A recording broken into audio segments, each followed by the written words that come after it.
Welcome back to Storytime, Miss Poka. Before we get started, y'all know what to do. Get your favorite blanket, your favorite snack, and your very own copy of A Mitzvah for George Washington.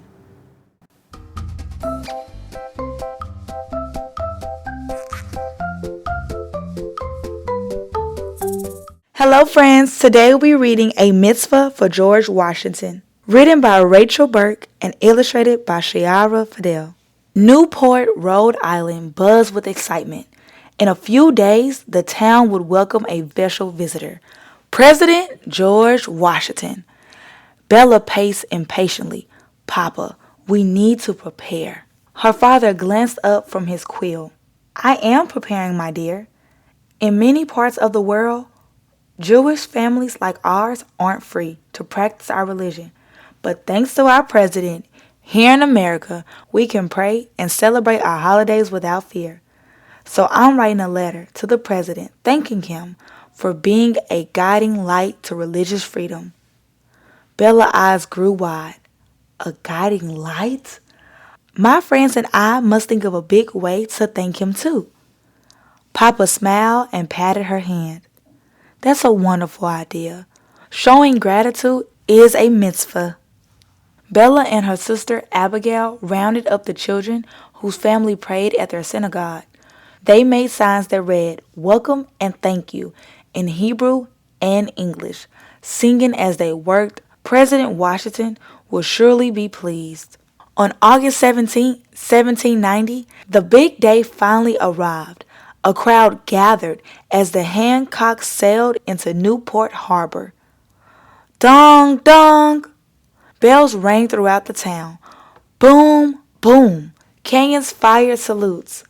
President Washington came ashore along with other important leaders. Bella and her friends raised their signs as the town people escorted the president down Newport's main street. But the crowd was so large and the children so small, Mr. Washington did not notice them before he disappeared into the town hall.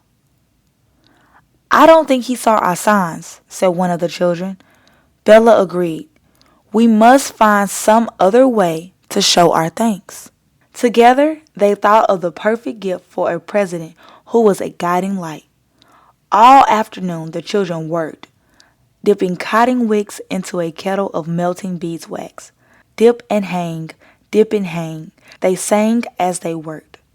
Papa said that town leaders will meet with Mr. Washington for breakfast tomorrow, said Bella. Let's take our gift to him then. Bright and early, they gathered outside the president's inn, but the crowd was so large and the children so small they could barely see the door. Bella squeezed through the crowd. We have a gift for Mr. Washington, she told the guard. She held up the package. Candles for being a guiding light to religious freedom.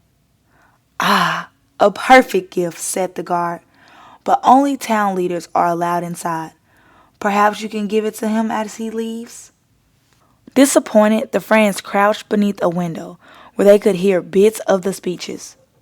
I am Moses Sayas, the leader of the Hebrew congregation. It's Papa, said Bella. I join with our fellow citizens in welcoming you to Newport. Abigail sighed. We are fellow citizens too. She gazed at the crowd of grown-ups waiting to see the president. Will we ever have a chance to thank Mr. Washington ourselves? I have an idea, said Bella. The children gathered close. Then they dashed down to the harbor. They found the captain of the Hancock standing at the end of the dock. Bella held out a candle. Captain! An ember, if you please. Soon, the town people led the president to his ship. As he grew near, the children began to sing. Hine Matov, Uma Naim, Shevet Akim Gam Yakad. Behold, how good and how pleasant it is for people to dwell together in unity. The crowd grew quiet. Mr. Washington paused at the dock to listen. A smile played at the corner of his lips. Louder, urged Bella. Hine Matov, Uma Naim. The children were small, but their voices were big. Bella saw Papa in the crowd.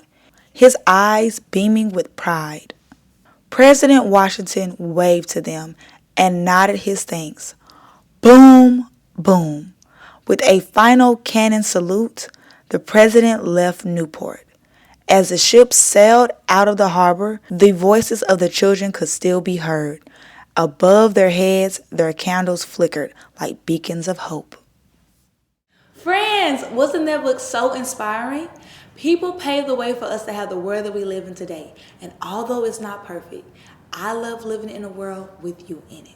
Tell me why you love living in a world with me in it, or with other people that you love or admire in the comment section. And I would love to share if we have the same interests. And if you wasn't able to read along, that's okay. I'm going to comment the link below so you can add it to your very own Storytime collection.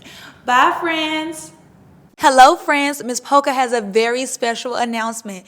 We will now be raffling away a t-shirt a month to our very own viewers. Go to pokaspeaks.com and upload what was your favorite book on Storytime with Miss Poka.